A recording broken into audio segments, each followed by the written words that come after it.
Hey everybody, welcome to the next in the Coaching Special Olympics Powerlifting series. This is going to be us talking about one of the most quintessential aspects to powerlifting safely, and that is the brace. We're going to go over different ways of teaching it and different levels of just going in depth about what the brace actually is. It is incredibly important, but it's also incredibly difficult to teach. So let's go straight into it. The first thing that we're going to make sure we define is just what a brace is. A brace is quite simply how you support your spine while lifting, and it's done by increasing the intra-abdominal pressure in your torso. So what you want to do is essentially think of yourself as an oxygen tank. You can pressurize an oxygen tank by continuing to pump in more air into it. And the PSI, the pounds per square inch inside of it, is going to rise, but the volume of the container itself does not rise. We're unfortunately flesh and bone, so we have to control that externally. Sorry, we can't control that externally. We have to control that internally.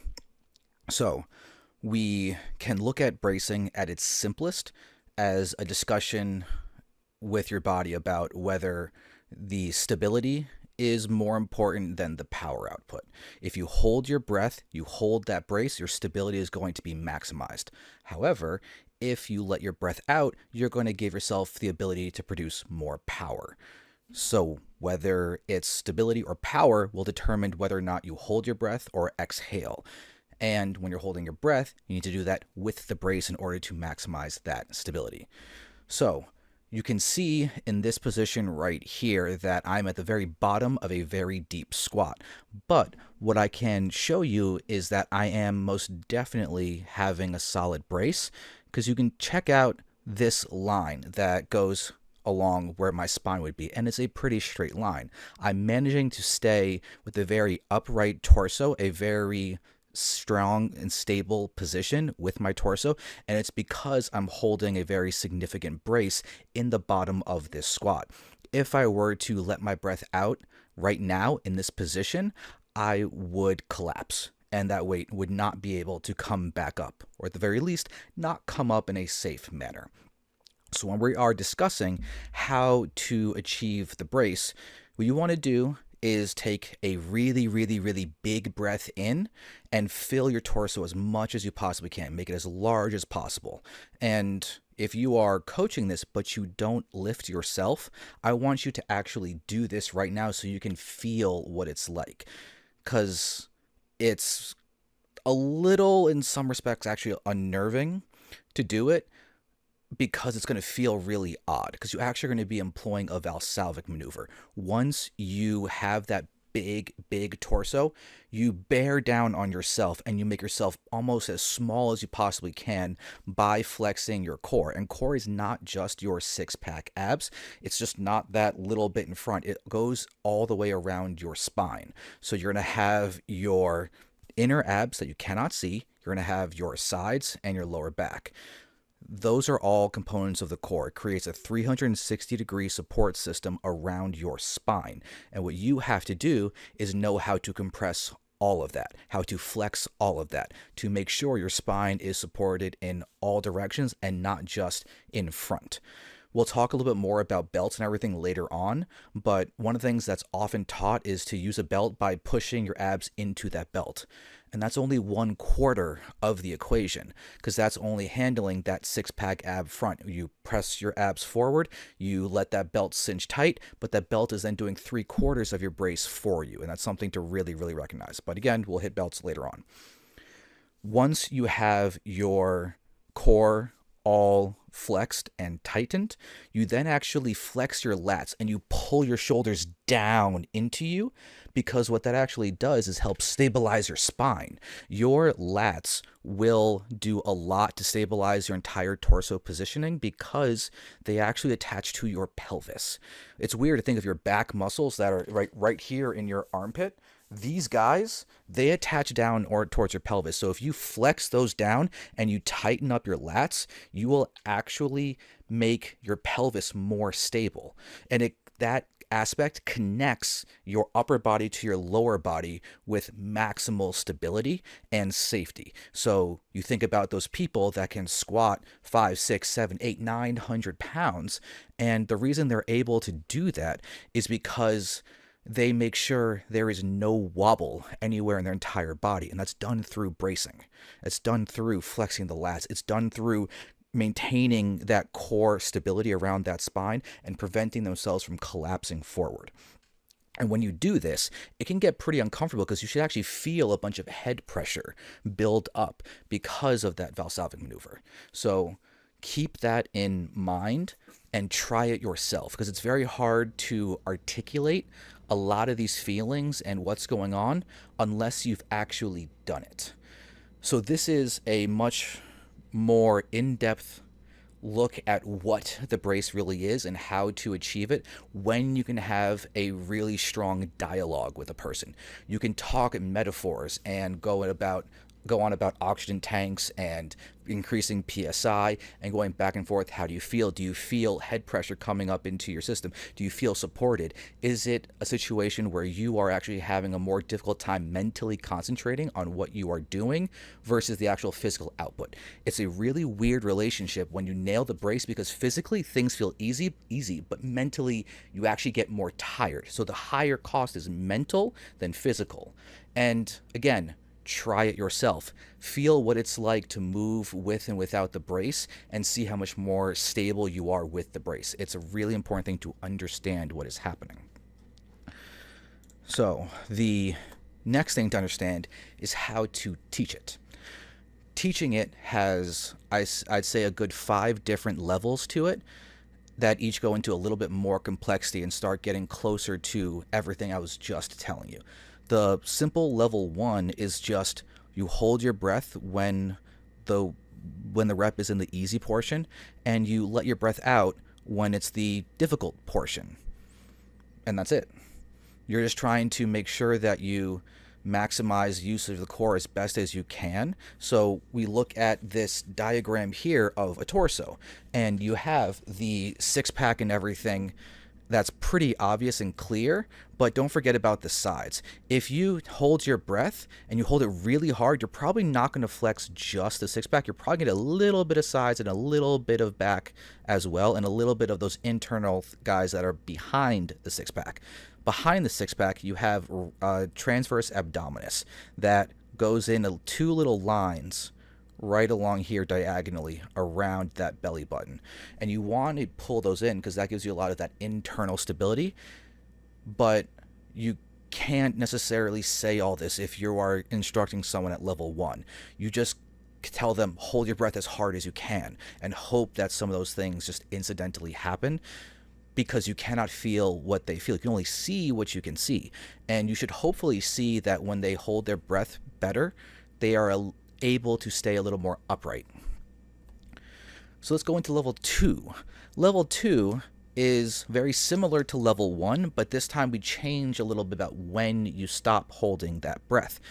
You hold your breath, big breath, as much as you can, and you hold it during the hard half of the lift, not the hard direction of the lift. So level 1, if you're talking squat, is you hold your breath on the way down, and then once you immediately start trying to stand up, you let your breath out. This is going to be different. You're going to hold your breath as you go down and continue to hold your breath as you are part way up. And then after you're part way up, then you start to exhale. A really nice example of this is the deadlift. So here we have a number 1 and a number 2. So number 1 is the start of the deadlift. This person is at the very bottom. Here you are definitely holding your breath, and you want to continue to hold your breath as you go up, even though it's the hard part of the lift, until it gets to about knee level. Once the deadlift reaches about knee level, let's just say when you clear your knees, at that point you start to exhale because you're no longer so focused on having that stability at the bottom, because you've gone past that point where you're worried about the collapse. You are now actively straightening your whole body, and you don't have as much risk for your torso to lean forward in a way you do not want to happen. So let's go into level 3. Now we're getting to a little bit more detail. We can bring in a little bit more in terms of metaphors if it will help the person that you are talking to about this. You can tell them to take as big a breath as they can and then compress their entire torso to maximize. If you don't want to say intra-abdominal pressure, you can just say internal pressure.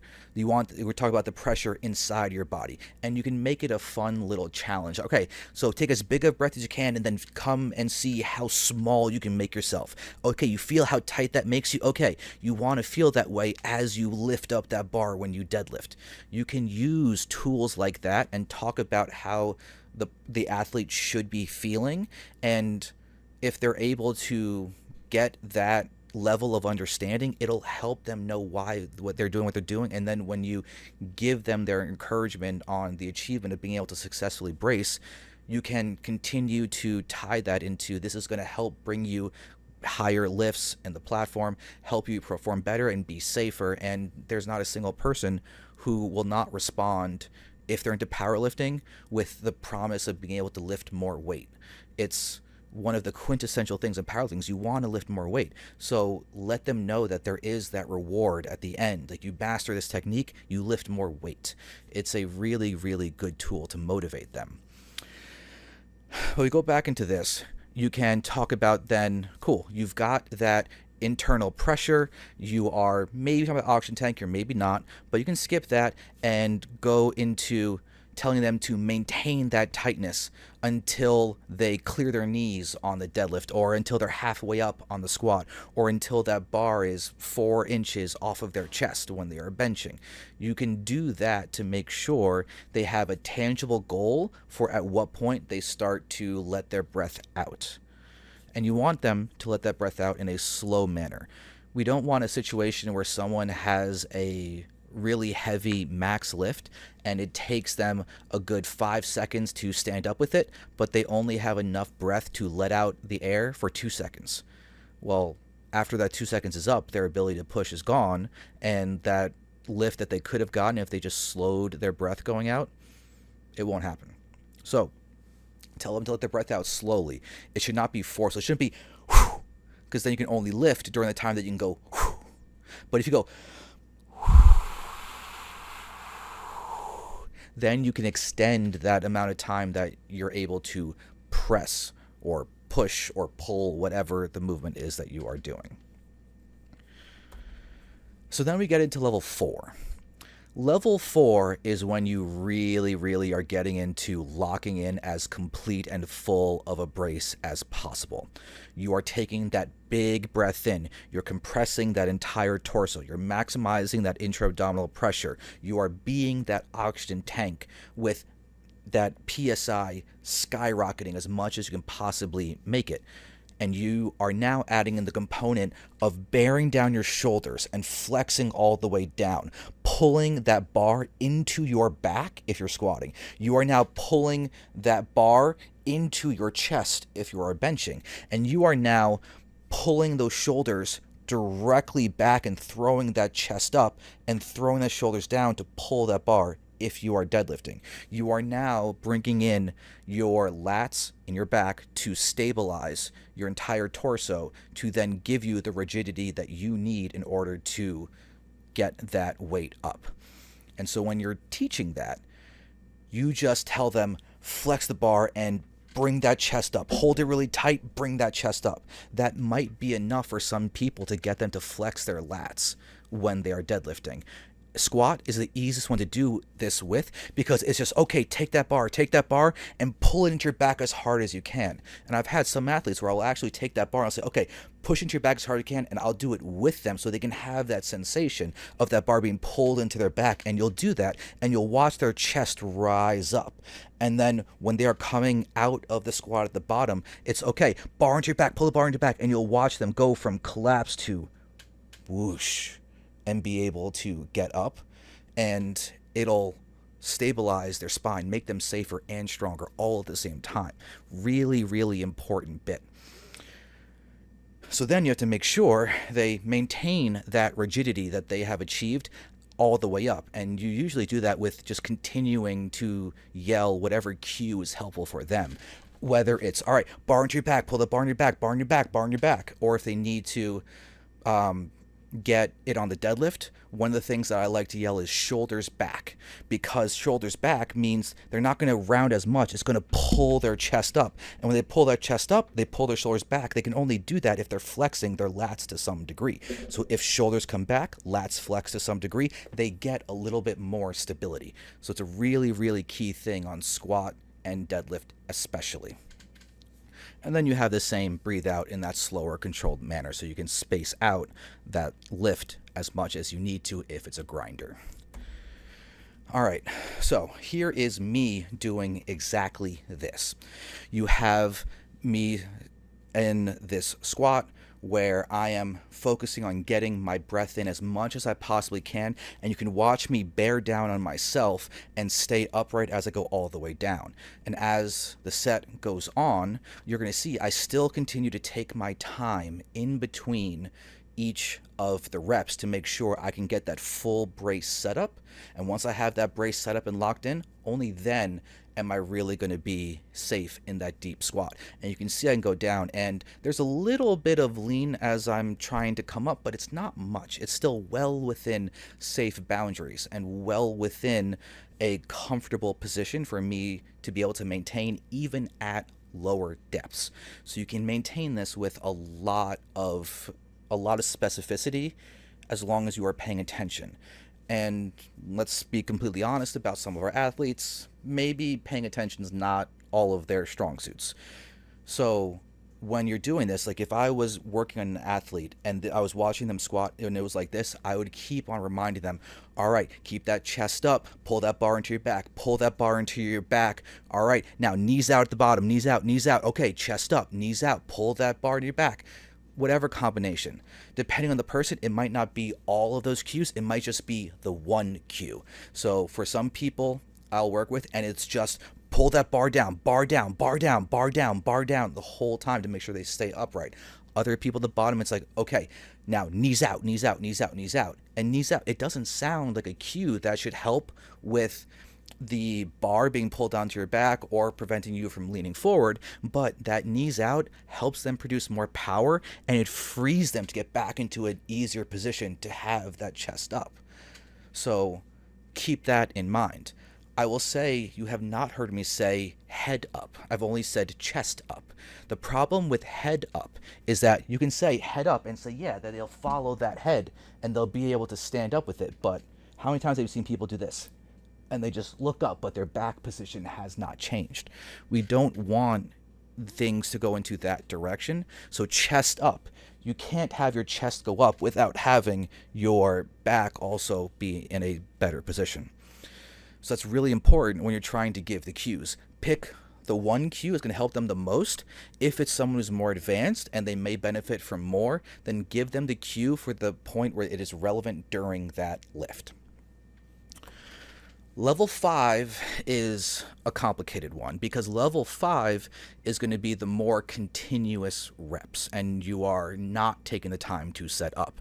Everything is exactly the same as level 4, but you have to now do it on the move. So you don't have the time to stand up, take a few deep breaths, focus, center yourself, contract, and then go. It's you are up at the top and okay, right back down. You're up at the top, right back down. And you have this rhythm that you're going in. And so you have to time when you breathe in and when you breathe out with the rhythm of the set.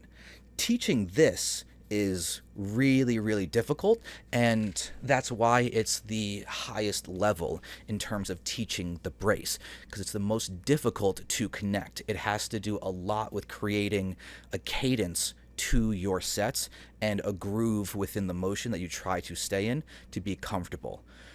This one is going to be one that's probably never going to be perfect. But some people, if they can nail it, they are the ones that can really, really go far with their training. My recommendation is the cues for level 5 become when they need to do what with their breathing. So it's, all right, they're at the top. All right, big breath, hold it. All right, breathe out. Okay, big breath in. Good, hold it. All right, breath out. Breath in, hold, breath out, breath in, hold. And it can get repetitive, but Some people thrive on that kind of constant reinforcement. Some people are not going to want it. So when you are working with the athletes and you're trying to figure out the cues and everything, experiment. Ask them. See what helps them. Some just want to do it on their own, in which case, let them to a certain degree. But that means before the set, it's like, okay, remember, this is what you're doing during that set. We want to make sure your knees go out. We want to make sure you take a big breath at the top. Don't do your next rep until you get that big breath at the top. Throw in whatever cue you need to for them. But if it has to do with bracing, if they don't understand the concept of the brace, talk to them in terms of breathing.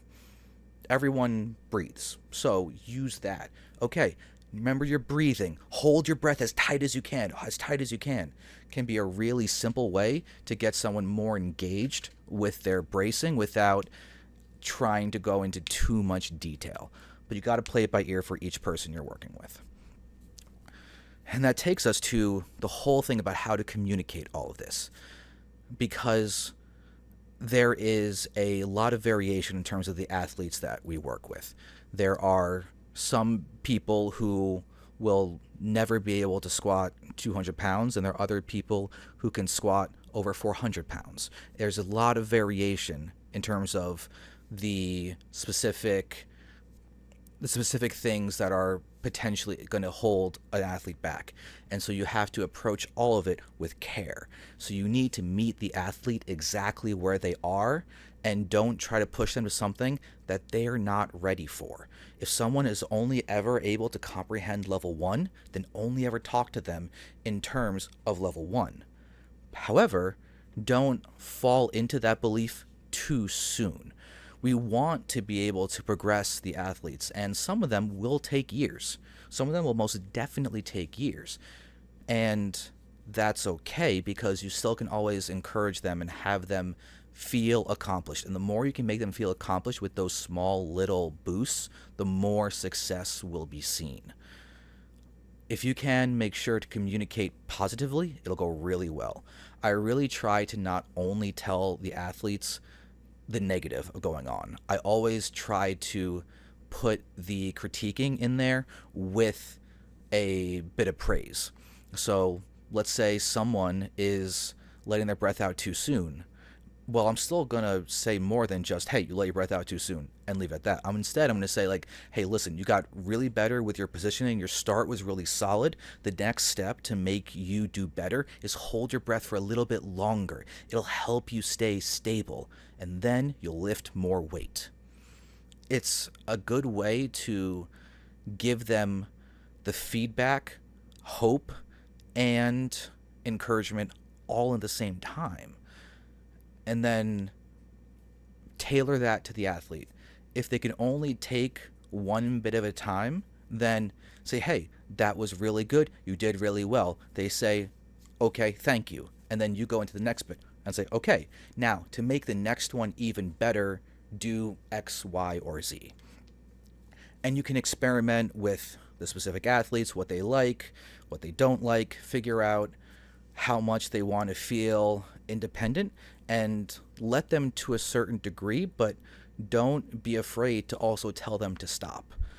One thing that I've most definitely found is the athletes seem to respond to me much better when I'm not afraid to tell them that something was bad. And I've found that it seems to make, when I tell them the good things, they believe it more. And that aspect is something that I want to personally try to never shy away from. I always want to be able to push them to the most that they can do in a safe manner. And that means they have to trust me when I tell them something good and when I tell them something bad. So I work on ensuring that they understand that when I say something, no matter what it is, that I mean it and that they can believe it. And it's a great way to establish a deep enough level of trust that they will let me coach them. It's a really, really important aspect to these kinds of relationships. So I really encourage you, don't only tell them good things, don't only tell them bad things.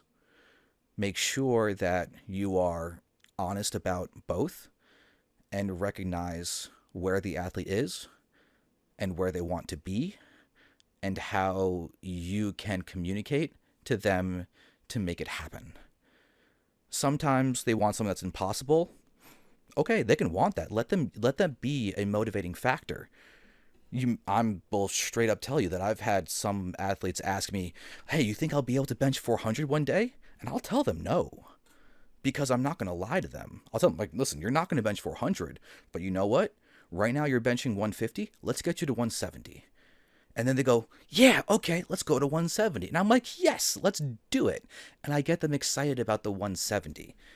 Don't let them get overwhelmed with things that are either impossible or that they feel like they're not going anywhere. Let them feel like they can actually have something to look forward to. It really, really helps. Okay, so the final bit of this, because it's something that I said I was going to lead up to later on, that's the belt. The belt is a really fantastic tool. I'll use a belt too if I'm going really heavy and doing significant lifting. But one of the things that's really difficult, especially in these populations, is that people will end up relying on the belt to do the bracing for them. Remember, I was describing the brace as a 360-degree support system around your spine, but it's happening inside your body. Externally, you can provide that to a certain degree with a lifting belt. That's what it does. It wraps around the spine, the core, and it provides rigidity. That sounds a lot like what the brace is, and that's because there's a lot of crossover between the two. But what you want to do your best to make happen is to make the belt be an addition to an already solid brace, not a replacement. And that's really difficult. And it means that there may need to be a set period of time where the belt is not used and you work on the breathing. You'll reduce the weights maybe a little bit, maybe reduce the sets, or you can start employing a system where you just try to delay the belt being used for a little bit longer. For example, let's say I'm working with an athlete who can deadlift 250 pounds, and they normally put on the belt at 180 pounds. Maybe for a while, it's like, okay, listen, you're getting a lot stronger. Let's go ahead and just use the belt starting at 200 pounds. Let's do that last set of 185 or whatever without the belt and really focus on your breathing, okay? We've worked on the breathing, and then go through it again and review with them like how the breathing should look in order to increase the likelihood that they'll get that brace down. You can also theoretically try some drills and everything to help them feel what the brace is, and that's a really individual conversation.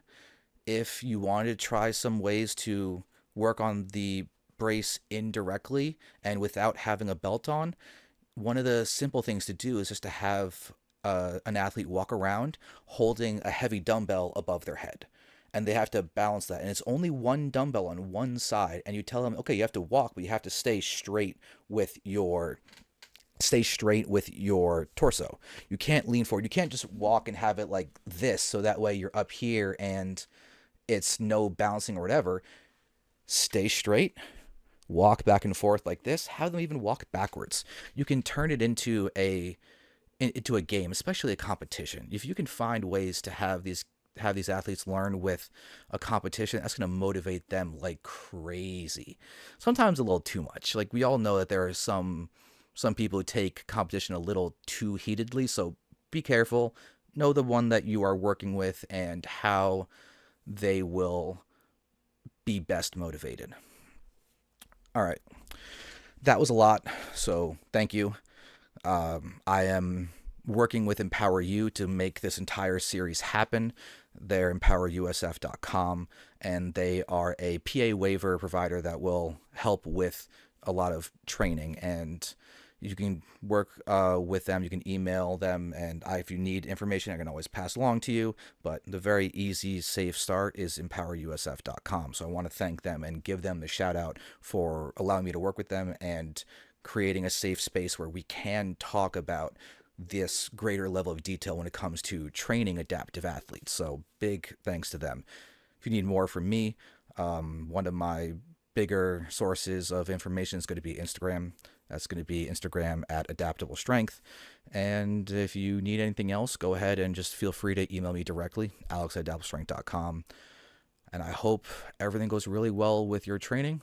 I want to try and get more resources out there to help help the coaching side of Special Olympics powerlifting, because I'm having great time with all of this. So hope this helps. Just remember, you guys are not in this alone. We can all help out. So thank you.